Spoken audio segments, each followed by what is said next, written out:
नमस्कार, स्वागत है आप सभी का टीटी न्यूज के इस खास बुलेटिन एक्सप्रेस 100 में, जहां हम आपके लिए लेकर आते हैं राजनीति, मनोरंजन, देश दुनिया, खेल और व्यापार जगत की सभी बड़ी खबरों को एक्सप्रेस यानी फटाफट अंदाज में। मैं हूं शैला निगार। आइए खबरें देख लेते हैं तेज रफ्तार के साथ। पश्चिम एशिया में जारी संकट का असर पूरी दुनिया पर नजर आ रहा है। बढ़ती तेल की कीमतों और वैश्विक अनिश्चितता के बीच पीएम मोदी की अपील का असर अब देश के कई एक राज्यों में देखने को मिल रहा है। दिल्ली की मुख्यमंत्री रेखा गुप्ता ने प्रधानमंत्री नरेंद्र मोदी के ऊर्जा संरक्षण संबंधी आह्वान का समर्थन करते हुए दिल्ली सरकार के कार्यों में वाहनों के उपयोग को सीमित करने का निर्णय लिया। दिल्ली के मुख्यमंत्री और उनके सभी कैबिनेट सहयोगी, भाजपा विधायक, जनप्रतिनिधि और दिल्ली सरकार के अधिकारी केवल आवश्यकता के अनुसार न्यूनतम वाहनों का उपयोग करेंगे। इसके साथ ही कारपूल और सार्वजनिक परिवहन को प्राथमिकता दी जाएगी। उत्तर प्रदेश के मुख्यमंत्री योगी आदित्यनाथ ने मुख्य सचिव, डीजीपी, सभी विभागों के अपर मुख्य सचिव, प्रमुख सचिव और बैठक में मुख्यमंत्री और मंत्रियों की फ्लीट में तत्काल 50% की कमी के निर्देश दिए। साथ साथ काफिले से अनावश्यक वाहनों को हटाने को कहा।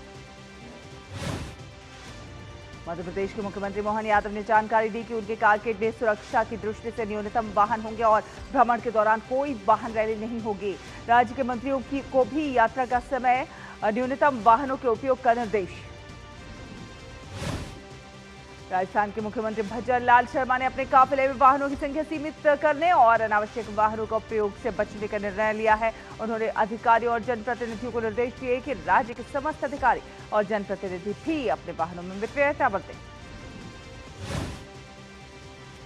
वैश्विक भू राजनीतिक तनाव और कच्चे तेल की कीमतों में उतार चढ़ाव के बीच भारत ने फिर अपनी ऊर्जा नीति को लेकर दुनिया को कड़ा संदेश दिया है। विदेश मंत्रालय ने स्पष्ट किया है कि भारत की तेल खरीद नीति पूरी तरह से राष्ट्रीय हितों और अपने नागरिकों की जरूरतों से प्रेरित है।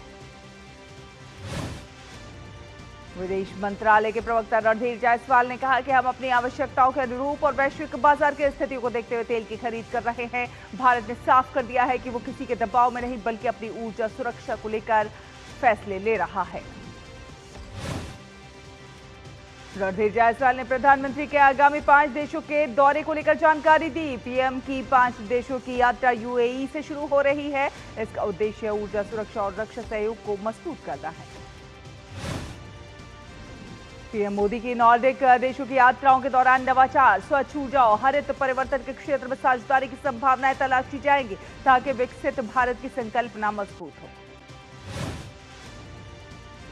भारत की अध्यक्षता में दिल्ली में 14 से 15 मई को ब्रिक्स विदेश मंत्रियों की बैठक है और इसमें ब्राजील, रूस, चीन, दक्षिण अफ्रीका के विदेश मंत्री शिरकत करेंगे। ये बैठक इस साल के अंत में होने वाले ब्रिक्स शिखर सम्मेलन की नींव रखेगी।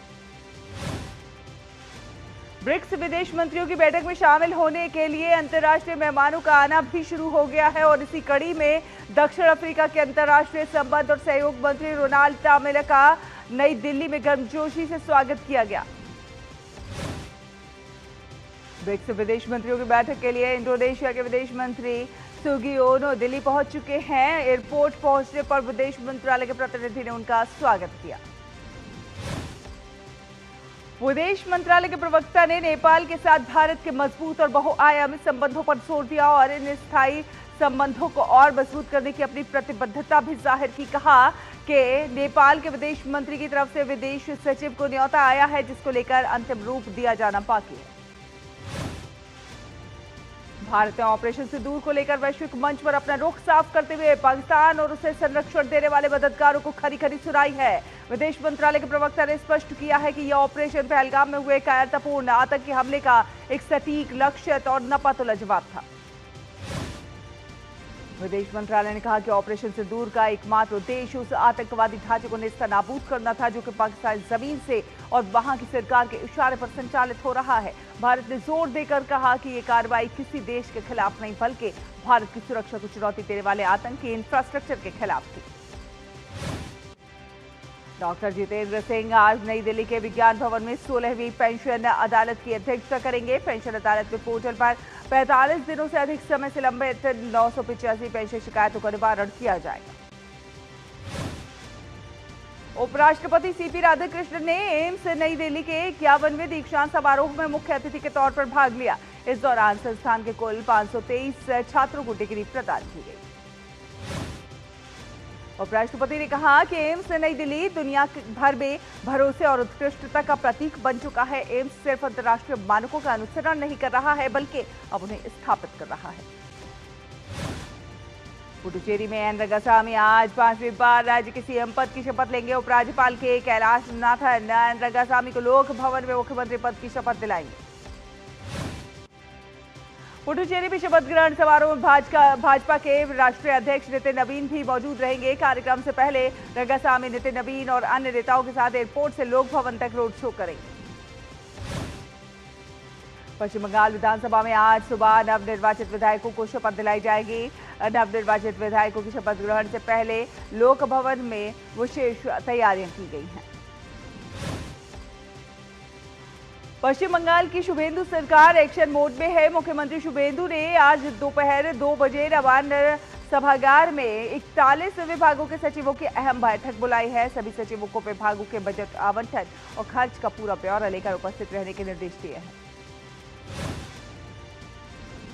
सीएम शुभेंदु ने विभागीय परियोजनाओं की मौजूदा स्थिति और उनके क्रियान्वयन में आ रही समस्याओं की भी जानकारी मांगी है। मुख्यमंत्री ने अगले 6 महीनों की कार्ययोजना भी तलब की है। पश्चिम बंगाल पुलिस मुख्यालय ने राज्य में कानून व्यवस्था सुधारने के लिए कई एक महत्वपूर्ण कदम उठाने के निर्देश दिए हैं और ये कदम नवनिर्वाचित मुख्यमंत्री शुभेंदु अधिकारी द्वारा राज्य पुलिस के आला अधिकारियों के साथ हुई बैठक के बाद लिए गए हैं। पश्चिम बंगाल में पुलिस अधिकारियों को 15 मई तक अपने थाने में रखे हथियारों और गोला बारूद का सत्यापन करना होगा और इसके बाद 16 मई से 2 सप्ताह तक राज्यव्यापी अवैध हथियारों के खिलाफ विशेष अभियान चलाया जाएगा। और इस बीच उत्तर 24 परगना जिले के नेहाटी नगर पालिका के वार्ड नंबर 27 में कच्चा बम और उसे बनाने का सामान बरामद किया गया है। सूचना मिलने पर नेहाटी पुलिस और रेलवे सुरक्षा बल मौके पर पहुंचकर गहनता से जांच शुरू कर दी है।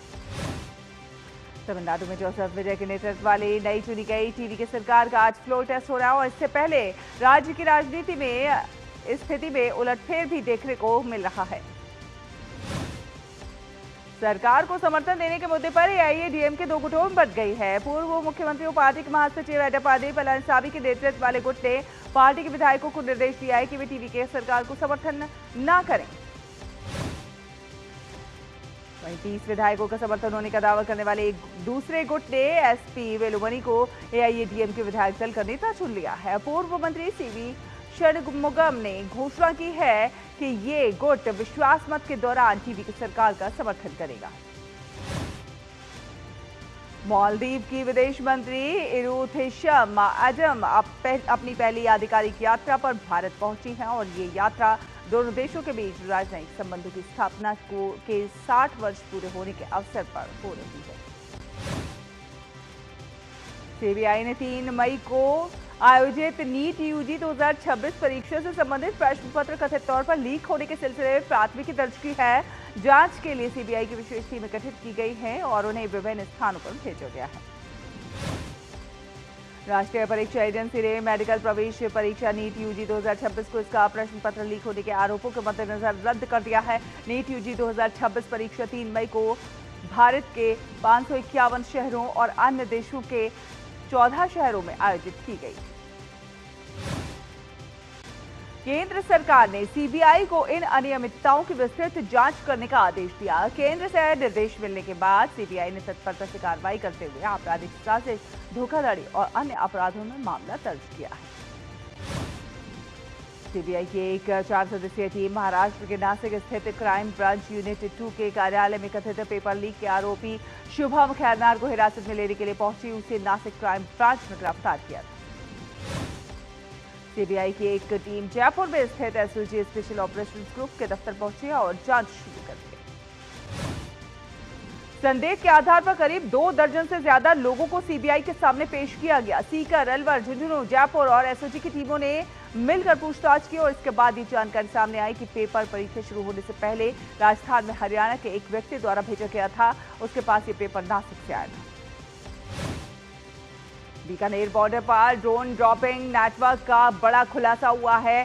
पाकिस्तान से ड्रोन के जरिए हथियार सप्लाई करने वाले नेटवर्क का पर्दाफाश करते हुए बीकानेर पुलिस ने बड़ी कार्रवाई की। पंजाब की फरीदकोट जेल में बंद ड्रोन ड्रॉपिंग नेटवर्क के कथित किंग पिन सुखविंदर उर्फ सोनू को प्रोडक्शन वारंट पर गिरफ्तार किया गया। सुरक्षा एजेंसियों और पुलिस की संयुक्त जांच में सामने आया कि पाकिस्तान से ड्रोन के जरिए हथियार भेजने वाला एक संगठित नेटवर्क सक्रिय था, जिसका संचालन पंजाब से किया जा रहा था। भारत पाकिस्तान सीमा पर एक बार फिर घुसपैठ की बड़ी कोशिश को भारतीय सेना ने नाकाम कर दिया। जम्मू कश्मीर के कृष्णा घाटी सेक्टर में नियंत्रण रेखा के बाद संदिग्ध गतिविधि देखे जाने के बाद सेना ने तुरंत कार्रवाई की।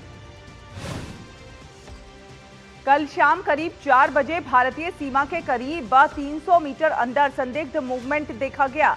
इसके बाद अलर्ट जवानों ने तेजी से ऑपरेशन शुरू कर घुसपैठ की कोशिश को पूरी तरह विफल कर दिया। महाराष्ट्र के सांगली जिले की जत तहसील में एक धार्मिक कार्यक्रम के दौरान दीवार गिरने से 6 श्रद्धालुओं की मौत हो गई और लगभग 15 लोग घायल हो गए। घटना के समय वहां पर 300 से अधिक श्रद्धालु मौजूद थे। तेज बारिश और आंधी के कारण करीब 30 श्रद्धालुओं ने एक दीवार के पास शरण ली थी, तभी दीवार अचानक से गिर गई, जिसकी वजह से यह हादसा हुआ। घायलों का इलाज जारी है। प्रधानमंत्री नरेंद्र मोदी ने महाराष्ट्र के सांगली जिले में हुए इस हादसे पर दुख व्यक्त किया है और घायलों के शीघ्र स्वस्थ होने की कामना की। बस्तर के नारायणपुर क्षेत्र में पिछले 1 महीने से लगातार चलाए जा रहे सर्च अभियानों के बाद बड़ी सफलता हाथ लगी है। क्षेत्र के माओवादियों के पुराने ठिकानों से 1 करोड़ 1 लाख रुपए की नकदी और भारी मात्रा में हथियार, गोला बारूद, विस्फोटक सामग्री बरामद की गई है। पुलिस का कहना है कि इस सफलता से माओवादियों की लॉजिस्टिक और हथियार आपूर्ति क्षमता को करारा झटका लगा है और इस कार्रवाई से अब तक 270 हथियारों की रिकवरी हो चुकी है, जो कि बस्तर क्षेत्र में शांति, सुरक्षा और विकास की दिशा में एक सकारात्मक संदेश। उत्तर प्रदेश के कई एक इलाकों में भी बारिश हुई है, जिससे तापमान में भारी गिरावट और उमस में कमी आई है। दिल्ली एनसीआर में आज भी आंशिक बादल छाए रहने, गरज के साथ हल्की बारिश होने और तेज हवाएं चलने का अनुमान है। कर्नाटक के मंगलुरु में भारी बारिश और तेज हवाओं के चलते मौसम सुहावना हो गया है। मौसम विभाग के अनुसार अगले 4 से 5 दिनों के दौरान तमिलनाडु, केरल, कर्नाटक और पूर्वोत्तर राज्यों में भारी बारिश का अनुमान। आज वैशाख मास के कृष्ण पक्ष की अपरा एकादशी है, जिसे सनातन परंपरा में अत्यंत पुण्यदायी माना गया है। इस अवसर पर देश भर के विष्णु मंदिरों में भक्ति और आध्यात्मिक ऊर्जा का अद्भुत संगम देखने को मिल रहा है। इसी के साथ फिलहाल एक छोटा सा ब्रेक के उस पार फटाफट अंदाज में खबरों का सफर जारी है।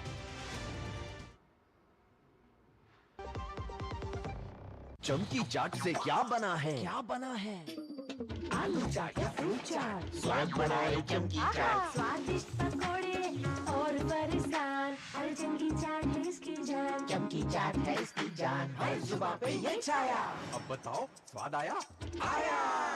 असली स्वाद सिर्फ चंकी चाट। मसाले सच ठंडे मेरी पसंद, मेरी पसंद, मेरी पसंद, मेरी पसंद, हमारी पसंद। हम सबकी पसंद। मजबूत देश का मजबूत सरिया हो गया स्टील। ब्रेक के बाद स्वागत है आपका। आप देख रहे हैं एक्सप्रेस 100। चलिए रुक करते हैं कुछ अन्य खबरों का। वित्त मंत्रालय ने आज से लागू होने वाली एक नई अधिसूचना के तहत कीमती धातुओं और उनके उत्पादों पर कस्टम ड्यूटी की दरों में बदलाव किया है। अब सोने और चांदी के उत्पादों पर 5% ड्यूटी लगेगी, जबकि प्लैटिनम के उत्पादों पर 5.4% ड्यूटी होगी। भारत सरकार और अंतर्राष्ट्रीय कृषि विकास कोष ने वर्ष 2026 से 2033 तक के लिए नया 8 वर्षीय देश रणनीतिक अवसर कार्यक्रम शुरू किया। अप्रैल में खुदरा महंगाई दर 3.48% रही। रिपोर्ट के अनुसार ग्रामीण क्षेत्रों में महंगाई दर 3.74% और शहरी क्षेत्रों में 3.16% रही। खाद्य महंगाई की बात की जाए तो उपभोक्ता खाद्य मूल्य सूचकांक के अनुसार खाद्य वस्तुओं की महंगाई 4.20% रही। ग्रामीण क्षेत्रों में खाद्य महंगाई 4.26% रही, जबकि शहरी क्षेत्रों में ये 4.10% दर्ज की गई। आरबीआई ने मुंबई स्थित सर्वोदय कोऑपरेटिव बैंक लिमिटेड का बैंकिंग लाइसेंस रद्द कर दिया है। ये कार्रवाई बैंक की कमजोर वित्तीय स्थिति और भविष्य में कमाई की खराब संभावनाओं को देखते हुए किया गया। प्रधानमंत्री इंटर्नशिप योजना देश में युवाओं को रोजगार के लिए तैयार रहने और उद्योगों की जरूरतों के मुताबिक कुशल कार्यशक्ति विकसित करने की दिशा में एक बड़ा कदम बनकर उभर रही है। दिल्ली के उपराज्यपाल ने ईज ऑफ लिविंग बनाने के उद्देश्य से दिल्ली विकास प्राधिकरण को single window online building permit system के तहत सिंगल विंडो मंजूरी प्रणाली शुरू करने के लिए प्रेरित किया। जम्मू श्रीनगर वंदे भारत एक्सप्रेस सेवा को यात्रियों से जबरदस्त प्रतिक्रिया मिल रही है। रेलवे मंत्रालय के अनुसार जम्मू कश्मीर के बीच शुरू हुई इस आधुनिक ट्रेन सेवा ने अपने संचालन के शुरुआती 10 दिनों में ही लगभग 45,000 यात्रियों को सफर कराया। केंद्रीय श्रम एवं रोजगार मंत्री मनसुख मांडविया ने कहा है कि सरकार की आर्थिक विकास नीति गरीबों, किसानों, उद्योगों और श्रमिकों के हितों में संतुलन बनाने पर केंद्रित है। सरकार समर्थित ई कॉमर्स प्लेटफॉर्म डीजी हाट ने स्वदेशी नाम से एक खास मार्केट प्लेस लॉन्च करने की घोषणा की है और इसका उद्देश्य असल मेड इन भारत उत्पादों को बढ़ावा देना और देश में स्थानीय उत्पादन व्यवस्था को मजबूत करना है। गूगल और एप्पल ने end-to-end encrypted rich communication services messaging iPhone और एंड्रॉयड यूजर्स के लिए शुरू करने का ऐलान किया। देश के सरकारी बैंकों ने मुनाफे का एक नया रिकॉर्ड बना दिया है। सार्वजनिक क्षेत्र के बैंक का शुद्ध मुनाफा बीते वित्तीय वर्ष में 11% बढ़कर रिकॉर्ड स्तर 1.98 लाख करोड़ रुपए तक पहुंच गया। भारतीय साइबर अपराध समन्वय केंद्र और रिजर्व बैंक का इनोवेशन हब ने मिलकर एक समझौता ज्ञापन पर हस्ताक्षर किया और इसका उद्देश्य साइबर अपराधों, खासकर वित्तीय धोखाधड़ी से निपटना। नवीन और नवीकरणीय ऊर्जा मंत्री प्रहलाद जोशी ने कहा है कि भारत ने एक वर्ष में नवीकरणीय ऊर्जा क्षमता में विश्व की सबसे तीव्र वृद्धि की है। भारतीय प्रतिस्पर्धा आयोग ने अडानी पावर लिमिटेड द्वारा जीवीके एनर्जी लिमिटेड की 100% शेयर पूंजी के अधिग्रहण को अपनी मंजूरी दे दिया। भारत में अक्षय ऊर्जा उत्पादन तेजी से बढ़ रहा है। वित्त वर्ष 2025-26 में भारत के अक्षय ऊर्जा उत्पादन में 20% की बढ़ोतरी हुई है, जबकि उत्पादन क्षमता करीब 85% बढ़ गई है। सरकार ने अंतर्राष्ट्रीय समुद्री मार्गों, खासकर युद्ध और अधिक जोखिम वाले क्षेत्रों में भारतीय जहाजों को जोखिम बीमा उपलब्ध कराने के लिए भारत मैरीटाइम इंश्योरेंस पूल की शुरुआत की है। Adani ports and special economic zone limited ने कहा है कि उसकी समुद्री क्षेत्र की सब्सिडियरी एस्ट्रो ऑफशोर ने अमेरिका की इंजीनियरिंग और अप्लाइड टेक्नोलॉजी कंपनी और ओशनियरिंग इंटरनेशनल इंक के साथ साझेदारी की है। एथेनॉल मिश्रित पेट्रोल तेजी से भविष्य के टिकाऊ ईंधन के रूप में उभर रहा है। द टाइम्स कुवैत की रिपोर्ट के अनुसार भारत इस क्षेत्र में दुनिया की सबसे सफल और सबसे ज्यादा चर्चा में रहने वाली बायोफ्यूल कहानियों में शामिल हो गया है। पेट्रोलियम और प्राकृतिक गैस मंत्री हरदीप सिंह पुरी ने कहा कि पश्चिम एशिया में चल रहे संघर्ष के बीच भारत ने अपने घरेलू एलपीजी उत्पादन को लगभग 36,000 टन प्रतिदिन से बढ़ाकर 54,000 टन कर दिया है।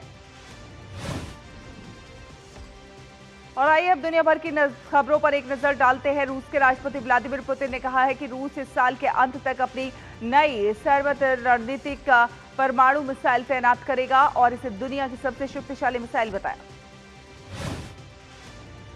अमेरिका के राष्ट्रपति डोनाल्ड ट्रंप ने अपने ट्रूथ सोशल पर वेनेजुएला का एक नक्शा शेयर किया और इसमें उन्होंने अमेरिकी झंडा दिखाया है। इसमें लिखा है कि 51st स्टेट यानी कि अमेरिका का 51वां राज्य, और इस तस्वीर के माध्यम से उन्होंने वेनेजुएला को अमेरिका का ही एक राज्य बनाने की पुष्टि की है। अमेरिकी सुरक्षा बलों ने जनवरी में पूर्व राष्ट्रपति निकोलस मादुरो को गिरफ्तार किया था और रोड्रिगेज ने कहा है कि वेनेजुएला अपनी स्वतंत्रता और संप्रभुता को बनाए रखेगा और किसी भी समय अमेरिका का हिस्सा बनने की कोई योजना नहीं है। पश्चिम एशिया में जारी तनाव के बीच सऊदी अरब पर हुए हमलों के जवाब में कथित रूप से सऊदी अरब ने ईरान पर कई गुप्त हवाई हमले किए हैं। ये पहली बार माना जा रहा है कि सऊदी अरब ने सीधे ईरानी जमीन पर सैन्य कार्रवाई की है। सऊदी अरब का अमेरिका के साथ गहरा सैन्य संबंध है और वो अपनी सुरक्षा के लिए लंबे समय से अमेरिकी सेना पर निर्भर रहा है, लेकिन 10 हफ्तों तक चले इस युद्ध ने दिखा दिया कि सऊदी अरब अब भी हमलों के प्रति असुरक्षित है। अमेरिका के राष्ट्रपति डोनाल्ड ट्रंप की अंतरिक्ष में हथियार तैनात करने की महत्वाकांक्षी योजना पर अगले 20 वर्षों में करीब 1.2 हजार अरब अमेरिकी डॉलर खर्च होने का अनुमान है और इस योजना को golden dome for America missile रक्षा कार्यक्रम के रूप में पेश किया गया है। अमेरिका के राष्ट्रपति डोनाल्ड ट्रंप मंगलवार को चीन के लिए रवाना हो गए, जहां वो चीन के राष्ट्रपति शी जिनपिंग के साथ कई मुद्दों पर चर्चा करेंगे। जानकारी के अनुसार अमेरिकी खाद्य एवं औषधि आयुक्त माटी मकारी इस्तीफा देने की योजना बना रहे हैं और ये संघीय स्वास्थ्य विभाग में नेतृत्व का नवीनतम बदलाव है और बढ़ते दबाव अभियान के बाद हो रहा है। रूस के राष्ट्रपति वोलोदिमीर ज़ेलेंस्की ने कहा है कि यूक्रेन ने रूस के ओरेनबर्ग क्षेत्र में स्थित गैस सुविधाओं पर हमला किया है। हजारों अर्जेंटीनी नागरिकों ने ब्यूनस आयर्स और देश के बड़े शहरों में मार्च निकाला। उनका मुख्य संदेश था कि राष्ट्रपति जेवियर मिलेई सार्वजनिक विश्वविद्यालयों के बजट में की गई कटौती को वापस लें। ईरान के मुख्य वार्ताकार ने अमेरिका से अपनी नई शांति योजना को स्वीकार करने की अपील की है। ईरान के मुख्य वार्ताकार और संसद के स्पीकर मोहम्मद बगैर गलीबाफ ने अमेरिका को चेतावनी देते हुए कहा कि ईरानी लोगों के अधिकार को स्वीकार करने के अलावा कोई और विकल्प नहीं है, जैसा कि ईरान ने अपने 14 बिंदु प्रस्ताव में स्पष्ट किया है। अमेरिका, इजरायल और ईरान युद्ध का प्रभाव वैश्विक अर्थव्यवस्था को गंभीर रूप से प्रभावित कर रहा है। दुनिया भर में इसके बुरे प्रभाव दिख रहे हैं। फ्रांस के स्वास्थ्य मंत्री ने बताया कि 20 से ज्यादा फ्रांसीसी लोगों से संपर्क किया जा रहा है। इन लोगों की जांच की जा रही है या उन्हें अस्पताल में आइसोलेट किया जा रहा है, क्योंकि वे हंता वायरस से बीमार एक व्यक्ति के संपर्क में आ सकते हैं। हंगरी के प्रधानमंत्री पीटर मैग्यार ने अपनी सरकार के 4 मंत्रियों को वीटो पावर दे दी है। इसमें वित्त मंत्री एंड्रास कार्मन भी शामिल है। ब्रिटिश उप प्रधानमंत्री डेविड लैमी ने कीर स्टारमर के पद छोड़ने के दबाव की स्थिति पर अपनी प्रतिक्रिया देते हुए कहा कि वो कीर स्टारमर को पूरा समर्थन देते हैं और पार्टी में ऐसा कोई दावेदार नहीं है जो उन्हें गंभीर चुनौती दे सके। भारत के सात्विक साईराज रेड्डी और चिराग शेट्टी की जोड़ी ने थाईलैंड ओपन में विजयी शुरुआत किया और भारतीय जोड़ी ने पहले दौर में इंडोनेशिया की जोड़ी को हराकर अगले दौर में प्रवेश कर लिया है। पुरुष एकल में भारत की सबसे बड़ी उम्मीद 7वीं वरीयता प्राप्त लक्ष्य सेन होंगे। कोहली की चोट के कारण थॉमस कप सेमीफाइनल नहीं खेल पाने वाले लक्ष्य पहले दौर में सिंगापुर के जैसन तेहजिया हेंग से भिड़ेंगे। वहीं युवा खिलाड़ी आयुष शेट्टी के सामने कठिन चुनौती होगी। आयुष के सामने जापान की 6ठी वरीयता प्राप्त विश्व चैंपियनशिप पदक विजेता कोजाई नाराओका से होगा। महिला एकल में 6ठी वरीयता प्राप्त पीवी सिंधु पहले दौर में चीनी ताइपे की तुंग सीयू तोंग से खेलेगी। सिंधु को खिताब का सूखा खत्म करने के लिए प्रदर्शन में निरंतरता लानी होगी। एशियन अंडर 17 बॉक्सिंग चैंपियनशिप 2026 में भारत के लक्ष्य फोगाट ने अंडर 17 वर्ग के फाइनल जगह बना ली है और लक्ष्य ने 75 किलोग्राम वर्ग के सेमीफाइनल में कोरिया के सियोंग मिन ली को 5-0 से हराया।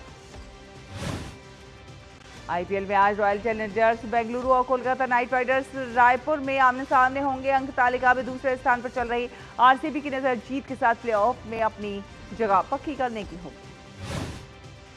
केकेआर के लिए मुकाबला होगा करो या मरो जैसा। शुरुआती लड़खड़ाहट के बाद टीम ने लगातार 4 जीत दर्ज कर वापसी की है। गेंदबाजों के शानदार प्रदर्शन की मदद से गुजरात टाइटंस ने सनराइजर्स हैदराबाद को 82 रनों के बड़े अंतर से हरा दिया। गुजरात से जीत के लिए मिले 169 रन के जवाब में हैदराबाद की टीम ने 14.5 ओवर में 86 रन पर सिमटकर ऑल आउट हो गई। हैदराबाद का आईपीएल में ये न्यूनतम स्कोर है और इससे पहले 2019 में टीम मुंबई इंडियंस के खिलाफ 96 रन पर ढेर हो गई थी। गुजरात की आईपीएल में रनों के लिहाज से सबसे बड़ी जीत है। तेज गेंदबाज नाहिद राणा के 5 विकेट की बदौलत बांग्लादेश ने पाकिस्तान को पहले टेस्ट में 104 रन से हरा दिया। बांग्लादेश के 268 रन के लक्ष्य का पीछा करते हुए पाकिस्तान दूसरी पारी में 163 रन पर सिमट गया। सऊदी प्रो लीग के खिताबी रेस रोमांचक होती जा रही है। अल नस्र के गोलकीपर बेंटो के इंजरी टाइम में किए गए आत्मघाती गोल ने टीम के खिताब जीतने के इंतजार को और बढ़ा दिया है। दुनिया के नंबर 1 टेनिस खिलाड़ी यानिक सिनर ने शानदार प्रदर्शन करते हुए इटालियन ओपन के क्वार्टर फाइनल में जगह बना ली है। सिनर ने हमवतन खिलाड़ी आंद्रेया पेलेग्रिनो को सीधे सेटों में 6-2, 6-3 से हराकर क्वार्टर फाइनल में जगह बनाई। इस जीत के साथ सिनर ने मास्टर्स 1000 स्तर पर लगातार 31 मुकाबले जीतने के नोवाक जोकोविच के सर्वकालिक रिकॉर्ड की बराबरी कर ली। क्वार्टर फाइनल में सिनर का मुकाबला 12वीं वरीयता प्राप्त आंद्रे रूबलेव से होगा।